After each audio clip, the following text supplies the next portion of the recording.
What's up, guys? Nic Hilton here. Welcome back to the YouTube channel. Today we are talking about my 5 favorite contest courses that I have ridden on.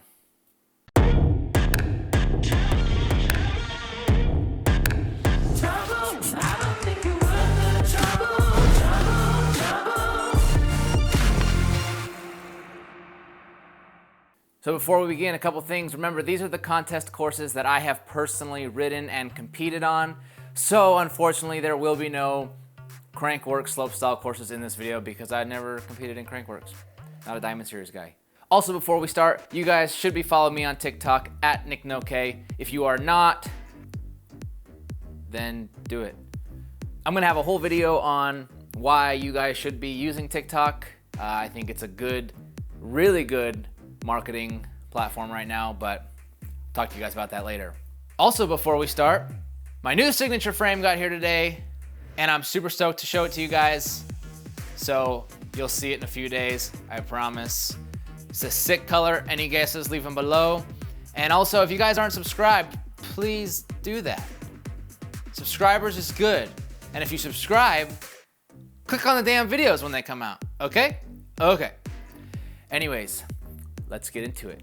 So coming in at number 5, this one might seem kind of odd to you, but it's the London Bike Show 2017 course. It was all prefab, wood ramps, wood landings. It was roll-in to big double, smaller double, and then this cool quarter to like extension thing, and then pretty much 2 box jumps and then a quarter. So kind of felt close to home, like what I ride at Woodward almost every day. One, I think I really liked it because it was indoors and there was no wind, but just that entire trip was just so much fun. Between, you know, throwing down a double flip on that first jump each run and doing it in the Cash for Tricks and doing shows for a few days. Just such good memories from that event, and the ramps were really fun to ride. It wasn't a normal slope style course. It wasn't very, you know, typical. It was all prefab, but it was a lot of fun, and I had a lot of fun riding it. So yeah, number 5, London Bike Show 2017. Coming in at number 4 would be Feast Montpellier 2018. Feast 2018, big roll-in, big mega ramp jump, super skinny snipe step up, and then I think like a spine step down, then last trick jump with a quarter at the end. Very simple. The first couple years riding Feast, it seems like the course got a little bit easier every year. They used to have what I call the death drop. So 2018, it was just a roll-in before the big jump, but it used to be this big death drop that you jumped off of before the mega ramp, and that was a lot of fun. It was very good for conquering fears because like I'm super afraid of heights, so I never even wanted to stand at the end of that drop. And I always remember the first year they're like, "Oh, you guys can't ride it yet. There's not enough safety nets," and then they like strung up this like ghetto ass like fishing line safety net, and they're like, "Yeah, you're good to go."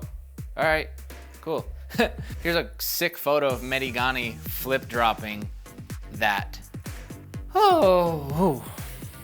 Anyways, yeah, Feasts. Good times at Feasts, good times. All right, guys, coming in next at number 3. Yeah, number 3 is Vienna Air King 2015. Vienna Air King 2015 was my first contest ever on the FMB World Tour.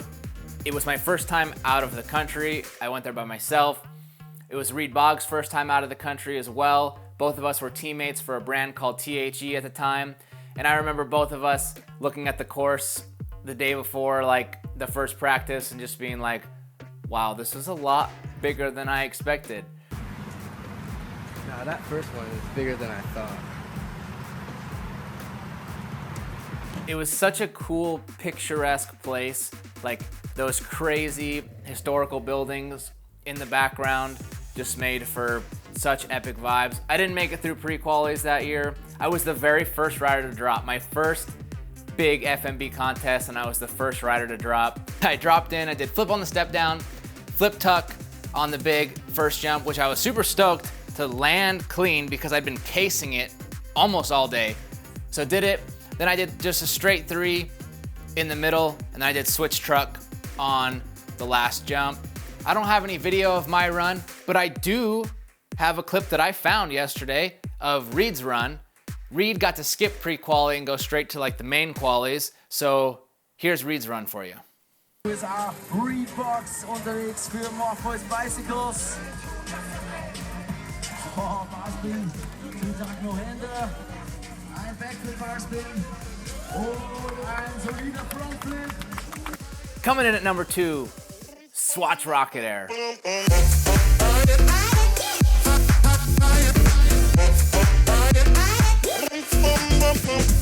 I rode Swatch Rocket Air 2015 and 2016, and all the years it's pretty much mostly the same. They changed like 1 or 2 features.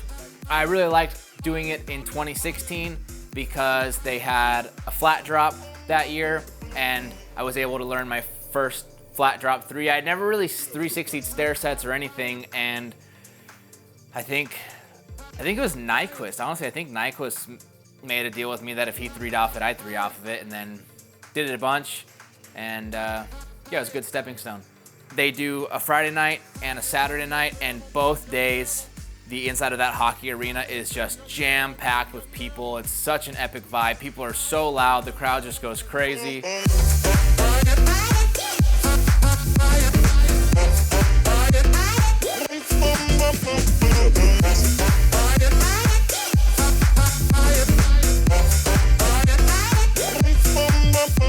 Swatch Rocket Era 2016 was, step down, and then big middle jump, and then a step up, and then you got off your bike, you walk up, and then you come into the flat drop, right hip, and then you come around. It's like little mini shark fin, and then there was this cool, like quarter open loop onto this dirt, like a dirt landing, but it was like an open loop. So that was pretty cool. So you kind of like flipped it like an open loop, and then quarter. So obviously doing a flare on the quarter pipe right there. Coming in at the number 1 spot is got to be Colorado Freeride Fest 2017. This was the most fun course that I've ever competed on. To make it even better, it's the most practice time that I've gotten out of all the contests I've done. Some contests such as Feast, if you don't make it through pre-quali, you get to show up, ride for a couple hours of practice, do pre-quali, you don't qualify, you're done. Freeride Fest, we got 2 full days of practice, then a qualifying day, and then a finals day. So there's just so much riding. It was so much fun. I had just learned to do flat drop backflips a couple weeks before at Highland. So to bring it out at Freeride Fest in both of my runs was really cool. Yeah, here's actually my run from 2017. Super bummer that I slipped out on the double flip, but here's the run. As you can see, step down, quarter pipe, boner log, nice trick jump, up into the whale tail, flat drop down, super sick, long and low, and then banger trick jump at the end.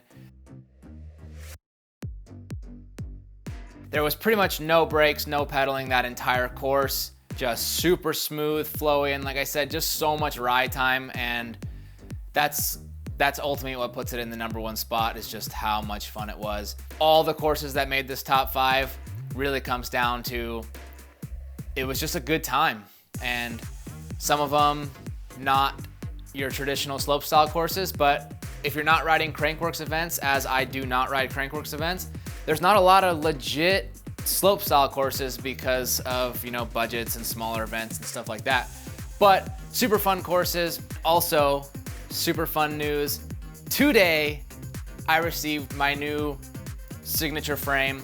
So I will be revealing that soon and getting it built up for you guys. It's gonna be sick. Super stoked. All right, guys, hope you like this video. Please subscribe to the YouTube channel.